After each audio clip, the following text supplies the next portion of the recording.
Yes, तो हमारा अगला टॉपिक है that is stomach. Alimentary canal हम लोग पढ़ रहे थे, तो उसमें माउथ कैविटी का पार्ट हो गया, उसमें हमने आपको दांत के बारे में पढ़ाया और 2 लाइनें हमने टंग के बारे में बात की। फिर फेरिंक्स की बात कर ली, इसोफेगस की बात कर ली। अब अगला पार्ट आता है हमारे पास स्टमक। स्टमक को टेक्निकली अगर हम कहना चाहें तो हम इसे गैस्टर कह सकते हैं। गैस्टर वर्ड कभी भी इस्तेमाल होगा तो उसे आप स्टमक पढ़ेंगे। कभी आपने गैस्ट्रिक जूस का नाम सुना हो, गैस्ट्रिक ग्लैंड का नाम सुना हो, इन सब का ताल्लुक आपके स्टमक से ही है। तो पहली बात तो ये जानें कि स्टमक में हम जो भी पढ़ाना चाहें, लेकिन इसका जो प्राइमरी फंक्शन है वो स्टोरेज है। जो हम खाना खाते हैं तो मुंह से तो चबाते हैं, बट मुंह में स्टोर नहीं करते। कभी मुंह में आप 30 सेकेंड 40 सेकेंड या और भी जल्दी, जैसे आपका खाना का टेक्सचर हो उस हिसाब से वो जल्दी जल्दी आप ले जा करके स्टमक में पहुंचा देते हैं। और जब तक स्टमक भर नहीं जाता तभी आप कहते हो ना पेट भर गया, और पेट पे हाथ यहाँ रखते हो, कहते आज पेट बहुत भर गया, जबकि यार भरा तो ये। तो कुछ ऐसी गलतियां हम बोलचाल में करते हैं, तो जब हम सही तरीके से पढ़ने आते हैं तो वही गलत चीज़ें बार बार याद आती हैं। तो इसका जो प्राइमरी फंक्शन है वो स्टोरेज है। हाँ, चूँकि खाना यहाँ पे रुकता है, अब खाना तकरीबन 2 से 6 घंटे रुकता है। ये डिपेंड करता है इस जगह पे कि खाने में है क्या। अगर प्रोटीन कंटेंट ज़्यादा है तो जाहिर है ये ज़्यादा देर तक रुकेगा। अगर प्रोटीन कंटेंट नहीं है ज़्यादा तो ज़्यादा देर तक नहीं रुकेगा, लेकिन रुकेगा ज़रूर। इसलिए जब आप खाना खाते हैं तो 2-4 घंटे तक तो एकदम हैवीनेस बनी रहती है, लेकिन 4-6 घंटे के बाद अगर आप महसूस करें तो आप अपने पेट को हल्का समझ लेते हैं और कह देते हैं खाना हमारा पच गया। पच इसलिए महसूस होने लगता है खाना सरक करके स्मॉल इंटेस्टाइन वाले हिस्से में चला गया, तो स्टमक आपका खाली हो गया, जिससे आपको फिर से भूख का एहसास हो गया। खाना खा के आप उठे हुए हों और तुरंत आपसे कहे कि भैया 2 केले और खा लो, तो कहोगे यार ये केला था तो पहले क्यों नहीं बताया, अब तो हमारा पेट भर गया, अब वहाँ जगह ही नहीं है। खैर, तो ये तो बात हुई कि भाई खाना रुकेगा, ज़रूर रुकेगा इस जगह पे, इसलिए स्टोरेज इसका फंक्शन है। चूँकि आप पढ़ेंगे हमारे स्टमक के अंदर गैस्ट्रिक ग्लैंड भी पाई जाती हैं, HCl भी होता है, तो डाइजेशन भी हो जाता है। तो डाइजेशन इज़ एन इंसिडेंट, घटना है उस जगह पे, क्योंकि वहाँ डाइजेस्टिव ग्लैंड है। सबसे पहली बात देखें, जब हम एलिमेंट्री कैनाल पढ़ते हैं तो इस एलिमेंट्री कैनाल वाले पार्ट को देखें। ये तो काफ़ी बड़ा करके दिखाया, ये देखिए। जब हम एलिमेंट्री कैनाल वाले पार्ट को देखते हैं तो ये सबसे चौड़ा पार्ट है, वाइडेस्ट पार्ट है। इतना चौड़ा पार्ट कोई भी नहीं है, तो आप कह सकते हैं the widest part of alimentary canal. तो अगर एलिमेंट्री कैनाल का सबसे चौड़ा पार्ट है ये। दूसरा एक पॉइंट और है कि एक शब्द लिखा रहता है अक्षर, it is a J shaped. अब ऊपर हम डंडा नहीं खींचेंगे क्योंकि फिर वो जे आपका नहीं दिखाई देगा, लेकिन आप कहोगे सर हमारा जे तो नहीं बन रहा है, क्योंकि जे बनाने के लिए आप कुछ और भी कर सकते थे। सर ऐसे बनाते तब तो शायद टिपिकली जे बनता, ऐसा भी। तो ये जो जे शेप हम बता ले जाते हैं तो इसको परेशान होने की ज़रूरत नहीं है। ये जो शेप हमने बताया है वो एम्प्टी स्टमक बताया है, खाली पेट बताया है। अब पेट भर गया तो कहाँ शेप रहा, कितना भर गया। आपने पूरा फुला दिया होगा तो गुब्बारे की तरह फूल गया, तब तो अंडाकार हो गया ना। इसलिए अगर आपका डायग्राम बनते वक्त थोड़ा टेढ़ा मेढ़ा बन जाए तो परेशान मत रहिएगा, बता दीजिएगा भाई ने थोड़ा खाना खा रखा है इसलिए हमने फ़ोटो तभी खींच ली। और अगर पिचका हुआ जे जैसा बना ले जाए, समझ जाइए भाई साहब का खाना पच गया। खैर, तो 2 बातें और जुड़ गई कि भाई ये स्टोरेज इसका प्राइमरी फंक्शन है। खाना 2 से 6 घंटे रुकेगा, कहीं कहीं 4 से 6 घंटे भी लिखा हुआ है, 1-8 घंटे कम या ज़्यादा मैंने बोला उस जगह पे। Widest part of alimentary canal है, और खाली स्टमक को आप देखें तो ये जे शेप का नज़र आता है। अब अगर इसके एनाटॉमी वाले पार्ट को देखें तो ये तो स्फिंक्टर हमने पहले ही पढ़ा दिया था, तो इसमें 2 कर्वेचर नज़र आ रहे हैं। एक ये वाला हिस्सा, इसमें देखिए कर्वेचर ज़्यादा है। एक ये वाला हिस्सा तो मैंने इधर दिखा रखा है, जितने हिस्से को दिखा रहे हैं सिर्फ वही पार्ट देखें। सब एक साथ अगर बोर्ड पे आप देखने लगोगे तो फिर दिखे उखेगा नहीं कुछ साफ। तो आपके पास 2 कर्वेचर, यहाँ ज़रा घुमाओ देखिए और यहाँ घुमाओ, वो मैंने यहाँ नहीं की लगनी। तो जो ग्रेटर कर्वेचर है उसमें और इसोफेजल वॉल के बीच में एक यहाँ पर ध्यान दें तो एक गड्ढा सा बना हुआ दिखाई दे रहा है, ऐसे तिकोने जैसा, यस, इस तरह का, और इसी को हम लोग नाम देते हैं कार्डियक नॉच। तो हालांकि कार्डियक नॉच एक जगह पर और है, इसलिए एकदम सही सही डिफरेंशिएट कर लीजिए। मैं आपको अगर दिखाना चाहूँ इस जगह पे, यस, यहाँ देखें, मैं कार्डियक नॉच आपको दिखा रहा हूँ। जब आप लंग्स बनाना शुरू करोगे, जैसे आपने एक साइड का लंग्स ये बनाया, दूसरे साइड का जब लंग्स बनाएंगे तो यहाँ पर आपको ऐसे कॉन्केविटी बनानी पड़ेगी, लाइक दिस। ऐसे हमने लंग्स को ऐसे दिखाना है। तो अब यहाँ पर जब आप ये हार्ट रखते हैं इस जगह पे, हार्ट यहाँ पर आता है, तो जो ये गड्ढा यहाँ पर बना के दिखा रहे हैं दिस वन, तो यही कहलाता है कार्डियक नॉच। नॉच का मतलब होता है खांच और कार्डिया का मतलब हार्ट। तो कार्डियक नॉच हमारे सिलेबस में या हमारे शरीर में दो जगह इस्तेमाल किया जाएगा। एक जो अभी आपने स्टमक में पढ़ा, ग्रेटर कर्वेचर वॉल और इसोफेजियल वॉल के बीच में जो गड्ढा सा बन रहा है उसे हम कहते हैं कार्डियक नॉच। और एक आपके लंग्स में देखें, जो लेफ्ट लंग वाला हिस्सा है, and that shows the slight concavity in the mediastinal region. Mediastinum कहलाता है दोनों फेफड़ों के बीच का स्थान। तो just to provide space for the heart is the cardiac notch. तो हम अपनी बात कर रहे थे, इस जगह पे आके देखें, यस। तो यहाँ पर हम आपको ये दिखा रहे थे कि हमारे पास ये कार्डियक नॉच है। फिर अगर आप इसके अंदर वाले हिस्से को देखें तो यहाँ पर आपके पास कुल 4 पार्ट पाए जाते हैं इस जगह पे। एक पार्ट कहलाता है फंडस, सबसे ऊपर आपको जो नज़र आ रहा है दिस पार्ट। दूसरा पार्ट कहलाता है कार्डियक पार्ट, तीसरा कहलाता है बॉडी पार्ट और चौथा कहलाता है पाइलोरस या पाइलोरिक पार्ट। फंडस वर्ड एक जगह और इस्तेमाल होता है। देखिए हमारे सब्जेक्ट में यही एक समस्या है कि जो टेक्निकल टर्म है उस टर्म को आप समझना शुरू कर दीजिए, तो अगर दूसरी जगह भी इस्तेमाल होगा तो उससे रिलेट हो जाएगा। फंडस आप यूट्रस में कहते हैं। जब आप यूट्रस पढ़ेंगे तो यूट्रस में जो टॉप वाला पोर्शन होगा उसे हम फंडस कहते हैं, यस। ये यहाँ पर अगर आप देखेंगे तो ये वाला पार्ट जो होगा ये फंडस कहलाएगा, दिस। क्या? तो अब फिर से आ जाइए, फंडस वाला पार्ट सबसे ऊपर है और इस हिस्से में गैस भरी रहती है। कभी आप महसूस करेंगे तो इस, क्योंकि गैस जितनी भी, जो खाना नहीं पच पाता है तो उससे जो गैस निकलती है वो स्टमक में है। तो लोग कई बार कहते हैं यार गैस यहाँ फंसी हुई है। वो फंसेगी नहीं तो कहाँ जाएगी? गैस जब बनेगी तो क्या इसी, अब ये स्फिंक्टर है तो ये तो बंद रहेगा, तो यहाँ से कहाँ निकल जाएगी? तो यहीं जाएगी। ज़्यादा गैस बनेगी तो फंसना है ही है। कार्डियक पार्ट हम लोग उस पार्ट को कहते हैं जिस वाले हिस्से में ईसोफेगस आके खुल रहा है। बॉडी इसका पार्ट मेन पार्ट कहलाता है और पाइलोरस का मतलब होता है कैनाल, लास्ट पार्ट कहलाता है। तो जो नई एनसीईआरटी उसमें 4 ही पार्ट हैं, लेकिन अगर आपके पास किसी भाई बंधु की किताब आप लेके पढ़ रहे हैं तो उसमें 3 पार्ट दिया होगा। ऐसा नहीं है कि 2018 में आकर के 4 पार्ट हो गया, 2018 के पहले 3 पार्ट थे। अब वो अपने पॉइंट्स को एक्सटेंड कर रही हैं या एलिमिनेट कर रही है, शॉर्ट कर रही है, ये एनसीईआरटी पे डिपेंड होता है। तो इसलिए अब आप 4 पार्ट के बारे में ही जानेंगे। एक और चीज़ हम आपको इसी डायग्राम में पहले दिखा दें कि हमारे पास ये जो स्टमक है, it is connected to the transverse colon.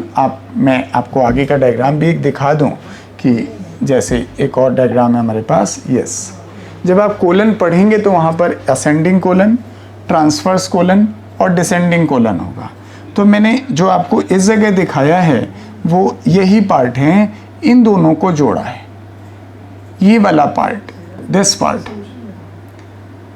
तो यही मैं आपको वहाँ जोड़ के दिखा रहा हूँ। एक नाम दिया गया होगा ओमेंटा। तो omenta is made up of mesothelium, peritoneum है।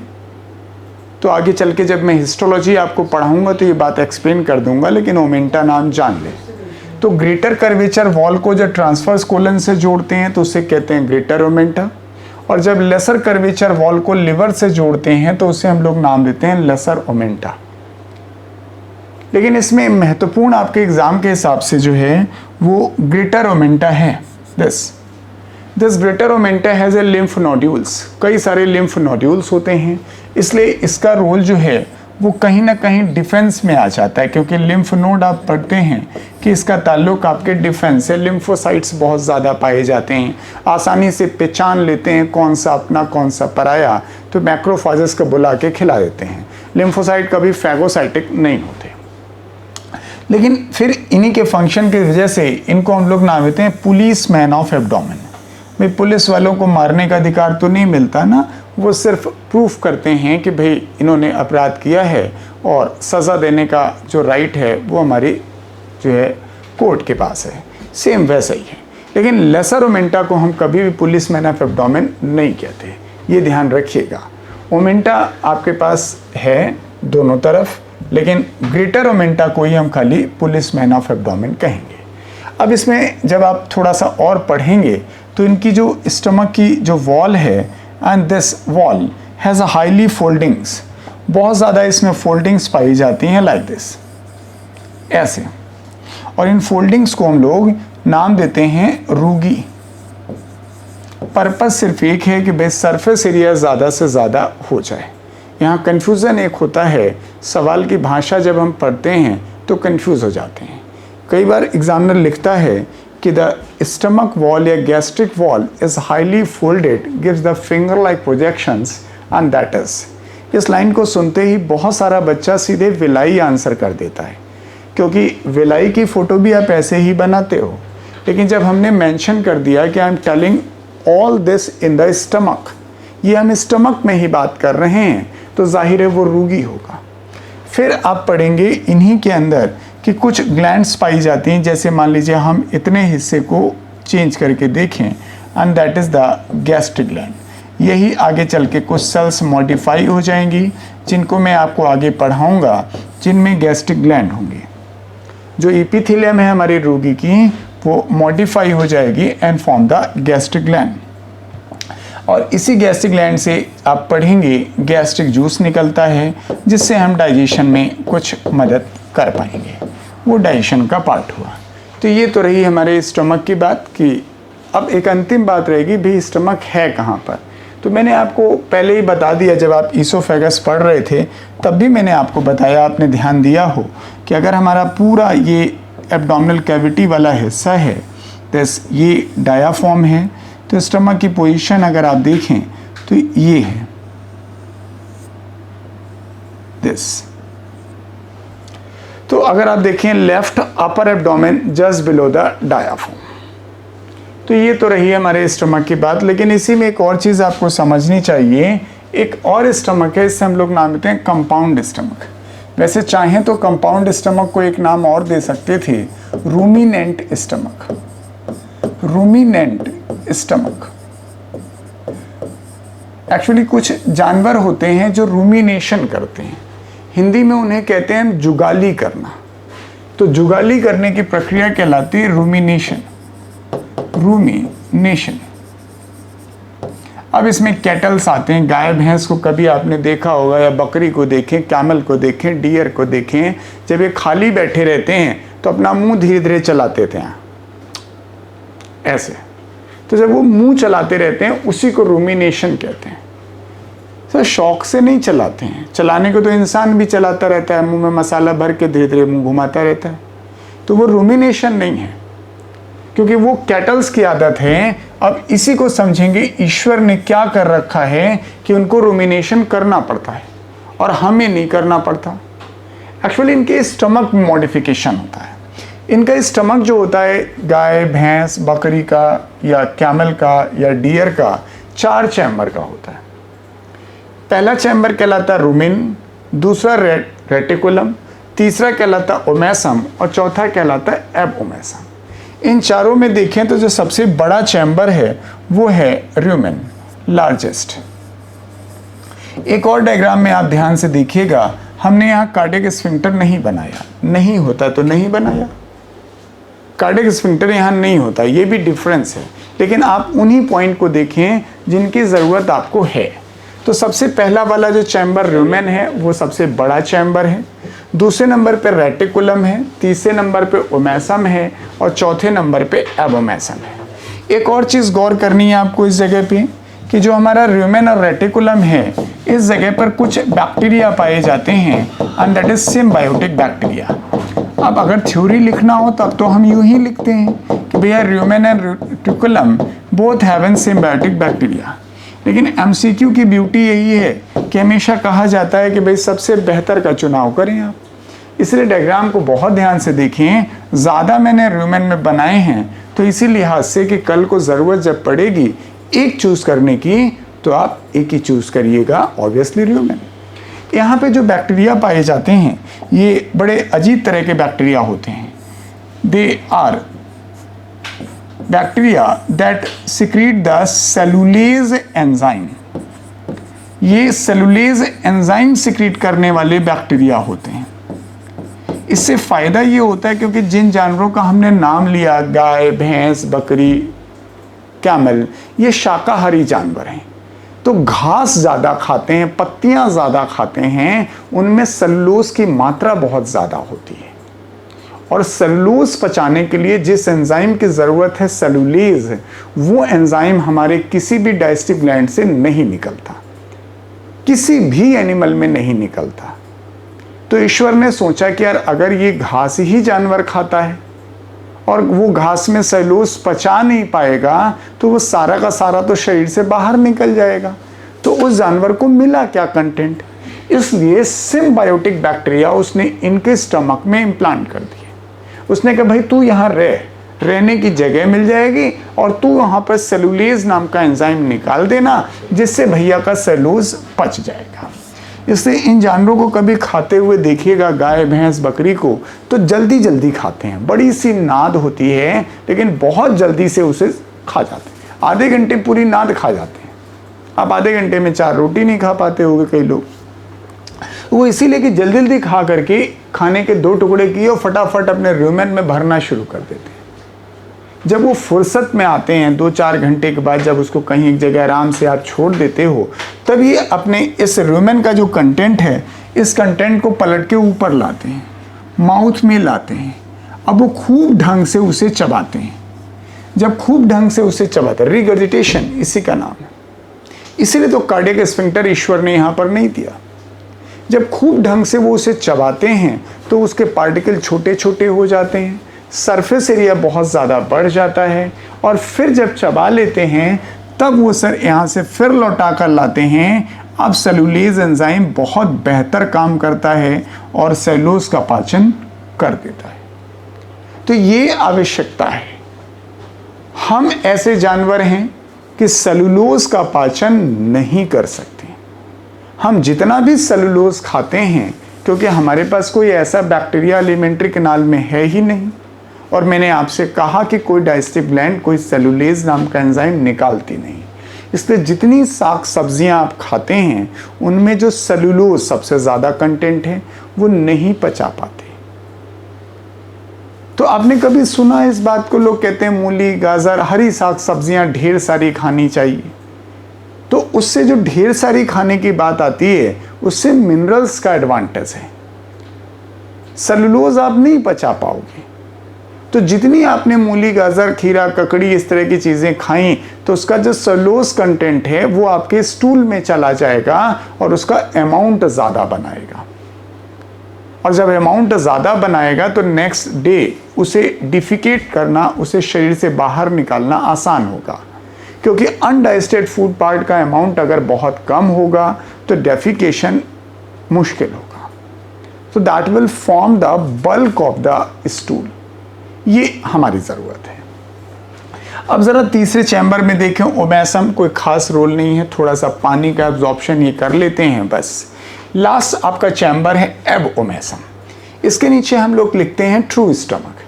तो आपको लगता है अभी तक क्या पढ़ा रहे थे? अभी तक भी स्टमक ही पढ़ा रहे थे। यहाँ पर जो एनाटॉमी देख रहे हैं वो स्टमक की जैसी वॉल होनी चाहिए, एकदम वही है वो स्टमक। तो फिर ये सच्चा और झूठा क्यों?